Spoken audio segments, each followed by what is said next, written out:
Alright guys, Monster Island finally got its own portal. So I just want to do this video for many of the players who either have, you know, previous heroes that have been featured on the Covenant portal, and also for people who are probably new to the game, are coming in and want to summon on this portal. Just who you should focus your resources on if you do get them, and who just to kind of, you know, add to the dumpster fire, um, and the feeder pile so that you don't, overutilize your inbox. Let's start with um, the featured heroes on this banner. Um, so the new heroes, besides their stats, their longevity to me in the meta, as this game continues to grows, and I don't know how long it's gonna last, but the trend over the years I've been playing, certain heroes tend to get some love, are able to last into multiple eras of playing the game. Um, Thora seems to be that way, for the simple fact that she does decent damage. When you fire her, it's usually going to be like a first or second hit. So let's say this damage is probably going to hover somewhere around, I want to say 390 to 415%. You're almost never going to fire her first unless you're going up against, a team with boosted health. So she is definitely someone I would level, for the simple fact that um, she has a decent scale amount of damage. She's over 400%. And she also buffs and then allows the heroes to bypass. I mean, we've seen this ability with Norman, from the champions, that, gives those other allies the ability to to bypass defensive buffs. So I love Thora. Um, you know, she's probably going to get outclassed in stats down the road, but from a build standpoint, you should be able to have her probably for the next three metas or so of this game. Um, Dubhan, he is, hmm, the 300% damage is, to me, is it's low. Um, it's like the meh. It's decent because right now his stats are high, but for longevity, 300% is is abysmal. Like right now, for the current trend in the meta, yes, he's going to be an amazing hero.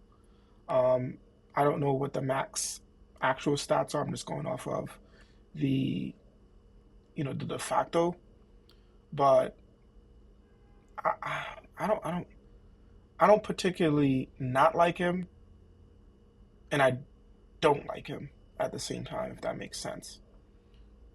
But I do like the Anne ability of multiple casts. I think this is great, a great defensive hero. Um, an offense, sometimes with these heroes you kind of struggle because you're trying to do damage and negate, what the other team is doing, or trying to eliminate a key factor on the team. So sometimes they don't always have the criteria to hit this. And then the bleed damage is, we've seen a lot of other heroes with better bleed damage. Um, so, he does a lot of things in terms of heal. So he's like he's on the fringe for me. We got to see how this plays out. You've seen a lot of heroes like this. They look great in the beginning, and then you're just like, down the road, like, wish I never did him. He could be a candidate for that. I'm not too sure. Hurricane, um, stats is underwhelming now. He's great when he came out. It's just so bad that they didn't give this event a summon banner, and give more opportunities to kind of get Hurricane and see what he could really do in the meta. I think one of the things SG and their affiliates need to work on for this game is shorten down the resources. I've seen the people in beta get a lot of resources to level their heroes, um, and they don't need to have like six tabards and all this stuff to level these heroes. That's something that they should kind of reset down to like two or something like that, so that you could get more of these heroes that you do summon into the pool and be able to play with them. Because a lot of my alliance mates and people that I've chat with in the game, like they'll summon a hero, and they'll get lucky, get a hero, and then have them sit at 370 because they don't have tabards. And then, two meta, three metas will go by and still nothing. And then by the time they do get a chance to level this hero, they're asking, hey, should I still level this hero, or should I, um, move on and level something else? And most of the times it's like, hey, it's time to move on, in most scenarios. So I wish they would do a better job in that regard, instead of just kind of more or less hiding so much behind the paywall. Just increase the percentage drop rate for these type of items, for these ascension items. Um, because even with their ascended, if they don't have the ethers at this point, they're still pretty useless. Um, so you can start to open up the drop rates for the ascension items, because you still need alpha ethers and ascension ethers. So, but yeah, Hurricane is a you won't be disappointed with Hurricane. He's still solid. He's got probably one more meta left before he's just pretty much outclassed. But he's a solid person that you can still use within this meta and probably one more meta.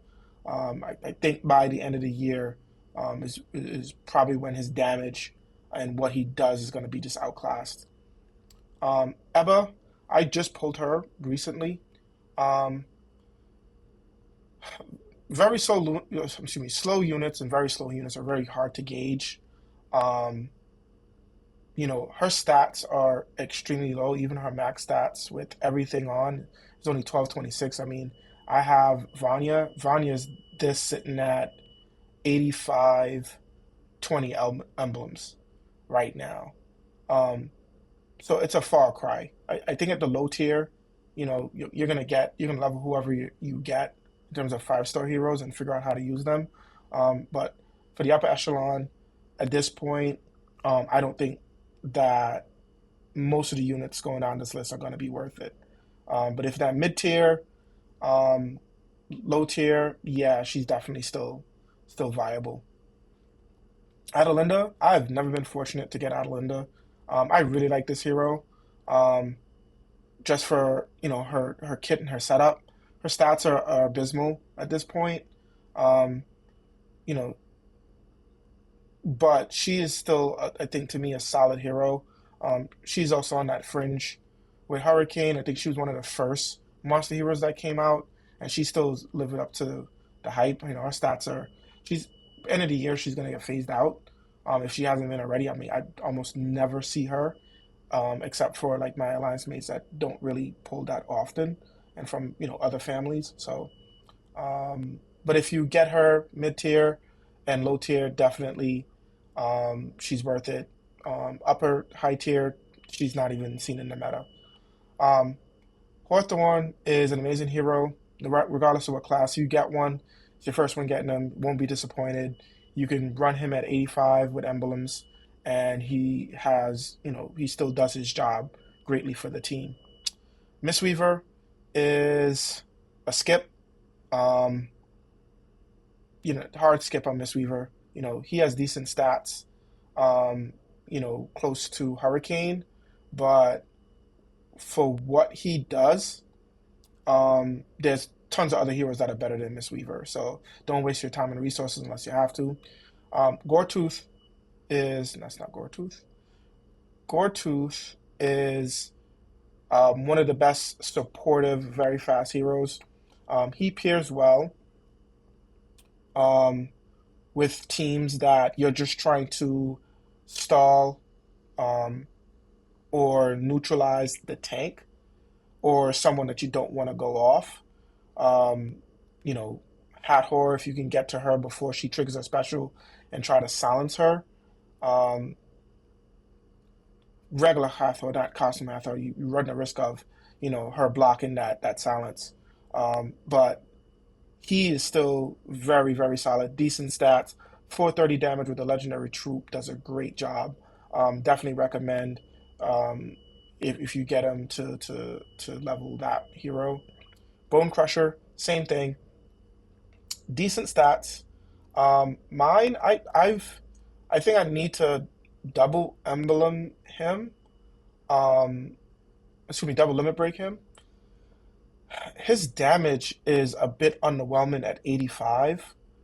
Um, which I thought would have been with the legendary heroes, 540 attack and then a 30% increase. I figured once I got him um, to fire, he should wipe out an opponent. And I don't know what his stats at 85. He's just not doing that. So I've taken him off teams at this point.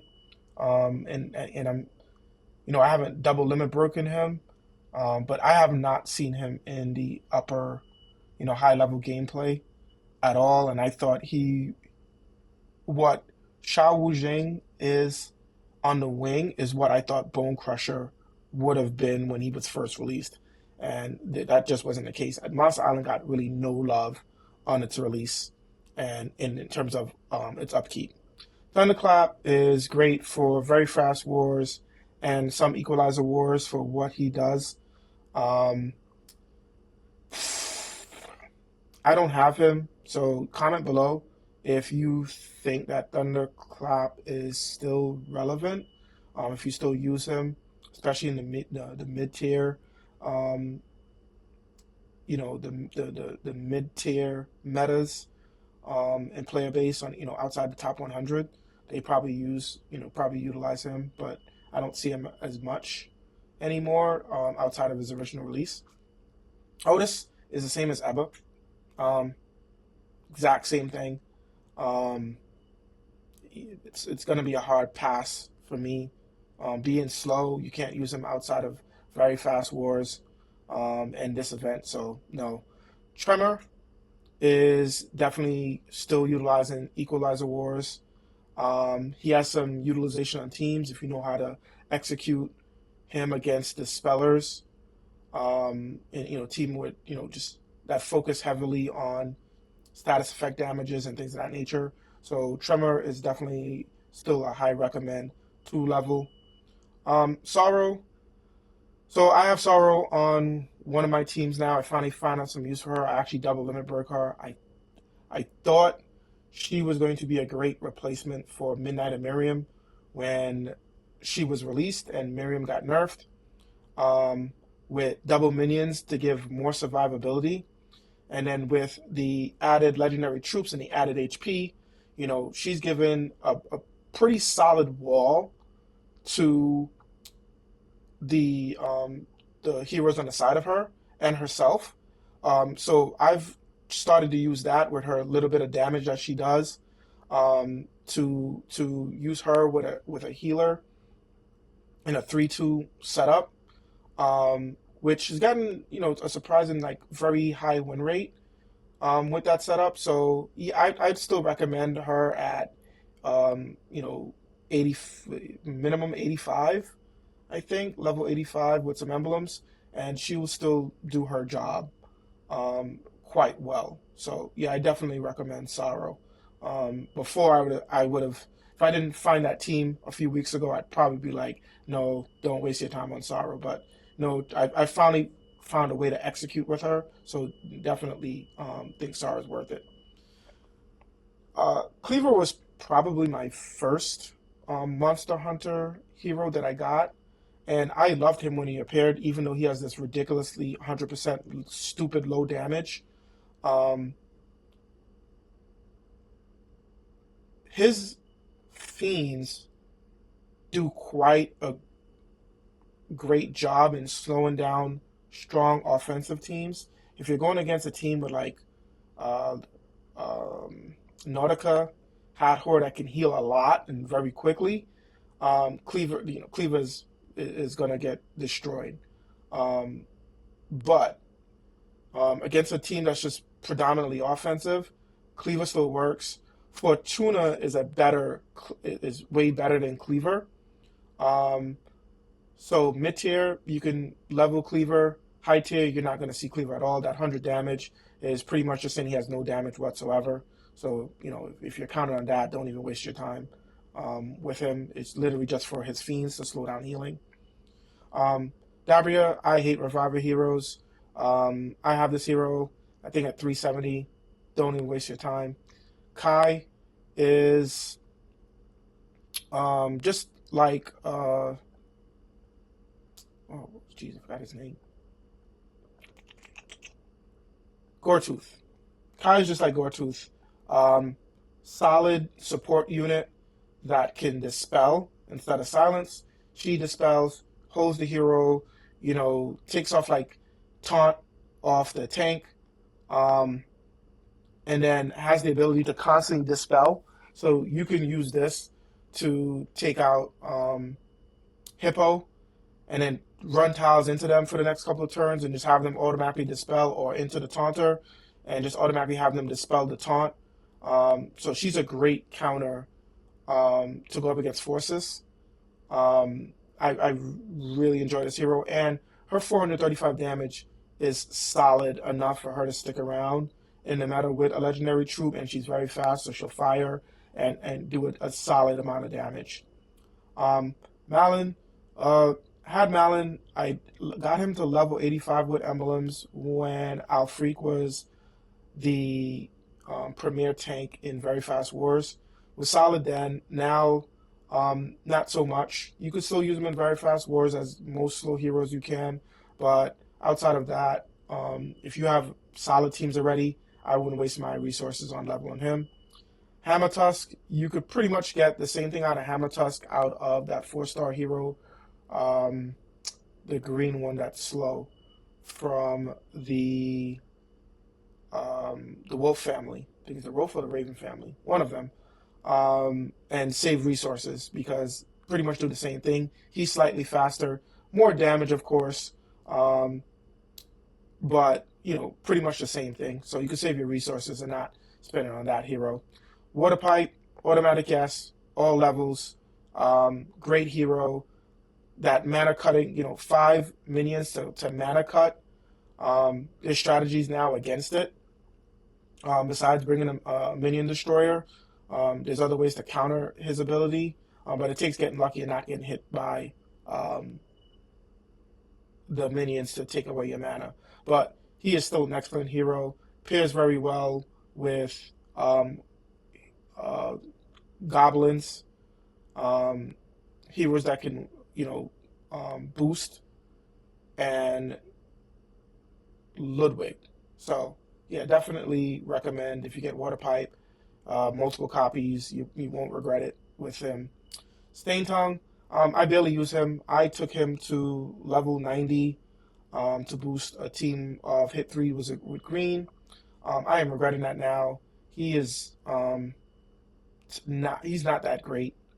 Um, I got a bunch of Monster Island heroes on a portal, on one of those Covenant portals, and I was just upgrading my roster, and I did him, and in retrospect, I would have either reset him if SG ever lets that stuff become available.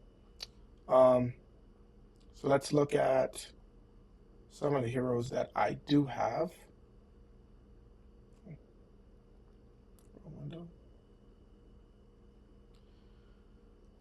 So here's the team I run with: Sorrow.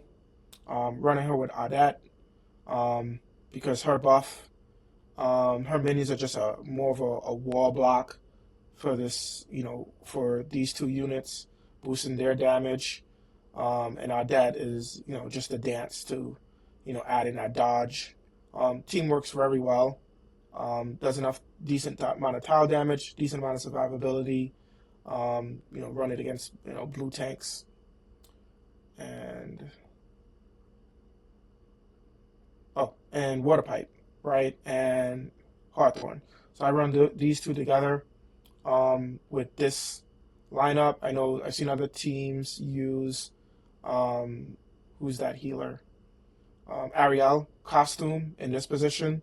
I use Lord Loki. Fun fact for people who are struggling against some of these teams now, um, you can use Lord Loki, and if you have Lord Loki with his costume, or even without the costume, I think the costume just gives him a little bit more survivability. You can run Lord Loki and counter Insanity lineups by using Lord Loki to cast Insanity on them. Um, Lord Loki is an amazing hero. If you have multiple copies of Lord Loki and you don't know what to spend your your blue mats on, invest in Lord Loki. Like you won't regret it. Any special that's on the opposing team, Lord Loki can do it. You can pair him with a various different heroes that can keep make him survive. And then once he casts a special, you can kind of just turn the tide on a battle. Lord Loki is very, very, very, very underrated. Um, most expert players that have Lord Loki, they probably use Lord Loki, especially if you're trying to figure out how to counter a team that you've never seen before. Lord Loki just gives you essentially a sixth hero, and essentially 10 heroes because, well, excuse me, not 10, um, 9, because he gives you, you know, another 5 heroes on the other side of the board that you can utilize. So uh, if you have him, and you have question marks about him, no question marks there. I'm actually going to move a second one up into my leveling plan. And here are the heroes in total that I have leveled. I didn't add in some of the other ones that I have. But these are the ones that I still utilize, or these four. Um, excuse me, these five, and then this group. I use Hammer Tusk for Titans, Mystic Titans, and stuff like that. Stain Tongue comes out periodically at best. In Bone Crusher, I am still working on, trying to optimize a team that I can use Bone Crusher at 85 because I am out of resources for red. So I need to figure out a team that can best utilize his strong sniping ability. I wish SD gives these guys a buff. Maybe 100, I think 120 points buff would make them relevant, puts them their cap roughly about a 14 or 1400 or so. Most of them 1450, which will put them slightly 100 points behind the newer units, but at least make them relevant and being able to use. It's the least they could do for these heroes that they haven't really focused on or given any support and love to over the last year, 6 months to a year, I feel. And that's it, for this video. Appreciate you guys watching, and see you in the next one.